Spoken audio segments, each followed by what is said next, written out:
bring it to ground level, you know, there's everyone here lives in a community where, I would assume, where Uber is providing a transportation service and collecting great traffic data. Everyone here is living in a community where Airbnb is letting you rent out your house and collecting great information about where people live in properties. Everyone here is living in a community where they're using Instagram to share photos, and Facebook has geolocation data. So what do you do if you're a community foundation or a library or another civic organization that recognizes these changes are happening, to start asking those questions practically? What would be the first step in a community to start opening up these dialogues? I mean, in simplest terms, I think we have to look at data just like we look at dollars. You know, for those of you in the room that are journalists, you know, there's a long-standing tradition of following the dollars and saying, okay, where are companies putting their investments? And companies think about this all the time. Is what's our responsibility of reinvestment? What's our responsibility to shareholders? I regularly engage in deep debates about, you know, shareholder primacy and whether that's, you know, whether the passive shareholder should be the supreme force in corporations, which I don't believe is so. But I think from a community perspective, no matter the size of the company, you've got to ask and hold companies accountable on data just as well as you do on dollars. And what does that mean? I mean, I think that transparency, use, understanding of, you know, we have example of how Facebook is producing a particular use, but I think communities are going to need a lot of choice in that use. They're going to need a lot of access. Institutions are going to need that as well. And I think about this more broadly. You know, when I said early on, like, our humanity immune system is broken. You know, big data is like the humanity endocrine system, and it's going to show us the way to heal our problems over time, and those problems are always evolving. You know, right now we're thinking about climate, and we're thinking about tribalism, and I remember what we were thinking about 20 years ago, and I can only imagine what we're going to think about 20 years in the future. So we have to systemically think about, okay, what are the tools that we're going to need at the ready in order to repetitively adapt? And so data becomes, in large part, the endocrine system to me. And so if I'm at a community level right now, I've always pushed companies on where their money's going, and I'm pushing them really hard on where their data's going and what they're doing with my data. Paulette, what do you think? I mean, who should own this data? If you're you're thinking about the local level, if you're in a community, how do you take ownership over what we can learn from this information? We've had challenges for us with, there's a lot of data available, but part of our challenge is we want to look at specific data, like on African Americans, and that becomes more of a problem to dig into that data. But I was going to say, in a larger, just to kind of talk about the community foundation space, or the civic commons space, like the conversations around data, I think is what we need to be thinking about. And it used to be like with media, you know, kind of looking at the data, telling you what to think about it, analyzing it for you. And I think what we're going to see more of is a collaborative effort and more engagement around within the community around conversations about data. So I think community foundations can play a role in that as kind of a convener. I think especially in places we talk about news deserts. I live in one of those where there aren't a lot of media newspapers, and the newspapers that have there have been really gutted, so they don't have a lot of reporters. So we have some small startups with nonprofit news sites, but I think that what we'll end up seeing is more of a collaboration with those folks who have access to the information, having conversation in the community about that information. I don't think it's going to belong to any one group. But you guys are producing a form of community data. Is that the long-term answer, that it's got to be produced in a public, openly accessible way, or is the long-term answer that we're gonna be able to open up the data that others are collecting? We're analyzing some, we're producing some.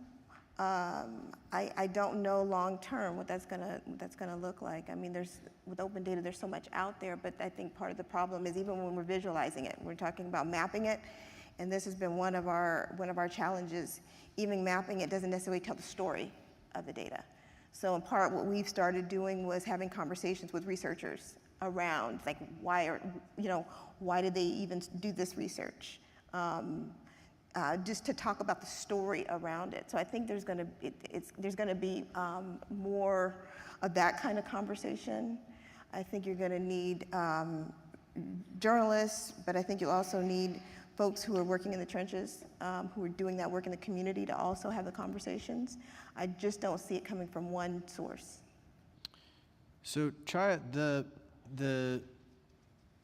in many ways, for a company like Facebook, the business is the data. It's the collection of the data in order to serve either advertisements or other kinds of services that are lucrative. You're on the front lines of some of the folks, I think that Josh is pointing to, who are saying, you're collecting all of this. It's valuable. It's valuable to answer a lot of questions. What's Facebook trying to do? Is it enough? What should we expect of companies like Facebook and Google and others in terms of being able to actually make use of this data for things other than serving ads, to be able to understand disease patterns in community, to be able to understand what traffic patterns are in a community? Mm-hmm. Yeah, so I think there's a couple of different things I'd like to talk about. One is how we're using data to power our products and tools, and how I've seen community organizations actually leverage those tools for the purposes of community and be able to get value from our data that way. I think second is some of the work that we're doing proactively to actually build out ways to share data externally, but also with a big asterisk that preserving privacy and making sure that the data is in good hands slows us down, and I think at times just makes us think a lot harder before we can get it out the door as fast as we'd like to. And then third, I think it's where there's still a lot of questions, and I think that we need to have more conversations like this and more conversations with the people in this room to understand where as a company we need to go. So on the first side is with products. Obviously, everyone knows that we use lots and lots of data to build the products that we offer to companies. That's how we make money. We make money off of ads. Our advertising tools is actually one interesting platform that I've seen a lot of community organizations leverage the power of our ads tools in order to do good. And so I don't think that just because there's a business purpose for the use of that data in ads, that there's not a purpose for the broader community.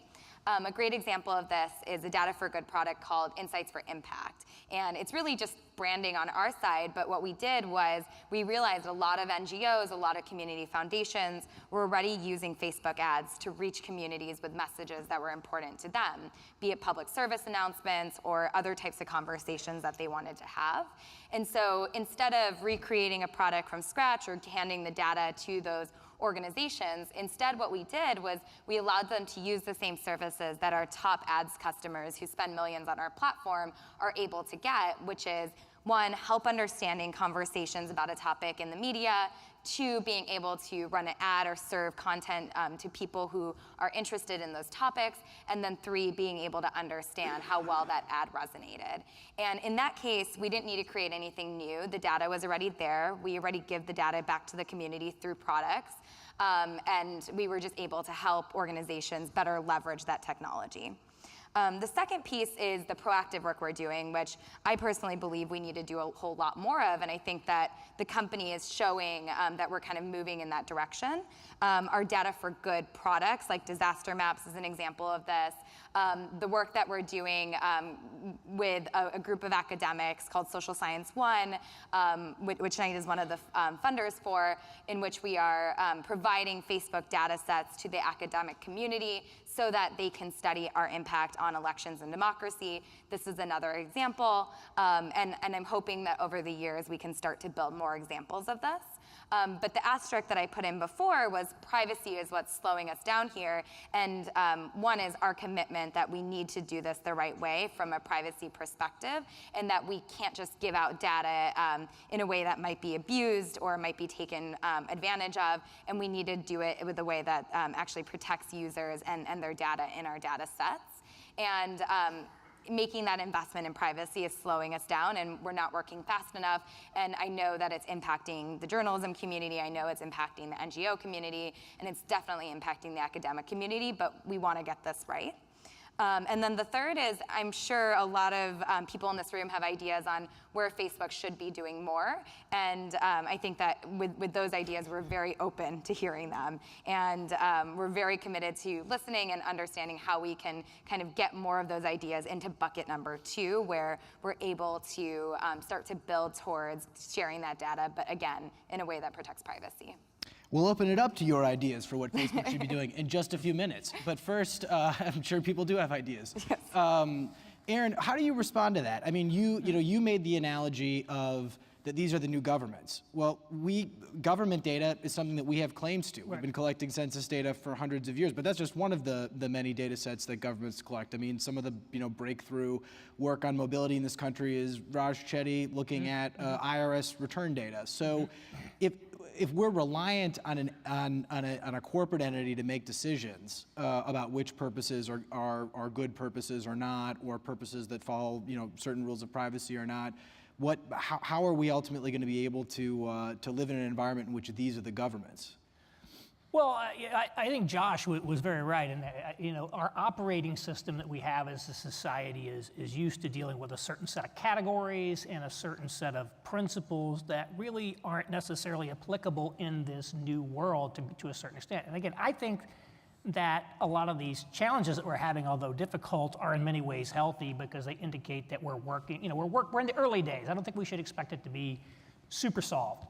And when you look at a company like Facebook or any of these tech companies, most of them are frankly not that old. They haven't been around that long, and they became gigantic companies very quickly, and therefore they're struggling to build the kind of infrastructure that long-established corporations, think about a company like IBM, well, it understands government relations from many years ago, whereas a lot of these other companies are so new that they didn't really, they haven't really built out a lot of the infrastructure that typical corporations would have. I think that's being built. And so I think that we do need to develop this operating system and these rules of the road around how it's going to be in the future. And so I think that means companies like Facebook need to invest in these capabilities that they're building to be able to assist local communities in getting access to the data, and recognizing that there are pieces of data where there is a commercial interest that need to be protected. And then I think from just thinking about, again, our audience and some of the community foundations in the media industry, I think a lot of it is, my fear in a lot of this is that the big cities like New York, which have tremendous concentrations of technology talent and a lot of money, are being able to do things in ways that smaller places aren't. Technology industry is very concentrated. So people who are capable of analyzing data and engaging with some of these tech companies aren't necessarily in every community. Particularly the smaller communities you get, the harder it is to find necessarily really great data analysts who could deal with all these companies and then figure out how to report this data. And so I think there probably needs to be some investment in capability development over time. I mean, somebody talked about libraries earlier. Some library people here. The libraries were originally private, and then sort of the philanthropies funded the libraries, and it eventually became a government function. But we had to figure out how to do libraries, and now we're having to figure out how to do community engagement with these new types of apps that are really becoming the operating system on which people are living their lives in a lot of respects. And so I think that the community foundations can probably help with that. I think state governments are going to have to step up and play a supporting role in smaller communities as well. So I think there is a lot of investment in capability development, both across the companies and across kind of governments that allow us to sort of build this out. And we do have to figure out, again, what are the rules going to look like in the future, which is very uncertain at this point.